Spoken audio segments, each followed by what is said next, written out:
ಹಿಂಗೆ ನಮ್ಮದು ದೇವ್ರು ನಮಗೂ ಏನು ಮಾಡ್ಯಾನ, ಹೋಗ್ರು ತಿನ್ರಿ, ಚೆನ್ನಾಗಿರ್ರಿ, ಬೆಳೀರಿ, ಒಂದು 100 ವರ್ಷ ಆರಾಮಿರ್ರಿ ಅಂತ ಬಂದರೆ ಎತ್ತೋದು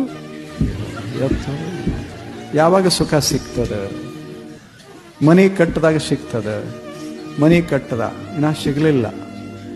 ಬಣ್ಣ ಹಚ್ಚದ, ಮನಿದೆಲ್ಲ ಬದಲಾವಣೆ ಮಾಡ್ಕೊಂಡ, ಗಿಡಕಿ ಪಡಿಕಿ ಕಿತ್ತ ಆ ಕಡೆ ಈ ಕಡೆ ಎಲ್ಲ ಮಾಡ್ದ. ಅದು ಕಿಡಿಕ್ಯಾಗ ಇರ್ತದೆ ಸುಖ ಹೇಳಿ? ಎಲ್ಲ ಬದಲು ಮಾಡ್ಕೋತ ಹೋದ. ಒಬ್ಬ ಬರೋದು, ಇದು ಚಲೋ ಇಲ್ಲ, ಇದರಿಂದ ನಿನಗೆ ತಾಪ ಆಗಿತ್ತು, ನಾವು ಮನಿ ಅಂತಿತ್ತು, ಏನು ಗಂಟು ಬಿದ್ದರು ಇವನಿಗೆ. ಏರ್ಬಾಡೋದು. ಒಬ್ಬ ಬರವ, ಟೇಬಲ್ ಆಚೆ ಕಡೆ ಇಡ್ರಿ, ಕುರ್ಚಿ ಹಿಂಗಿಡು, ಈ ಮೂಲಿ ಕಡೆ ಇಟ್ಕೋ, ಮುಖ ಮಾಡು, ಬಾಗಿಲ ಕಡೆ ಮುಖ ಮಾಡಬೇಡ, ಬರೀ ಬೆನ್ನು ಮಾಡು. ಏನಿದೆಲ್ಲ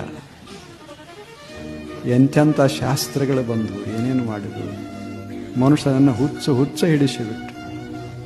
ಇನ್ನು ಕೆಲವು ಕಡೆ ಬಂದವ, ಕಷ್ಟ ಇಷ್ಟೇ ಮಾಡ್ಕೋಬೇಕು, ನಡುವೊಂದು ಲೈನ್ ಬಿಡಬೇಕು, ಅಷ್ಟೊಂದು ಬಿಡಬೇಕು, ಅಂದರೆ ಸ್ಮರಣ ಶಕ್ತಿ ಹೆಚ್ಚಾಗ್ತದೆ.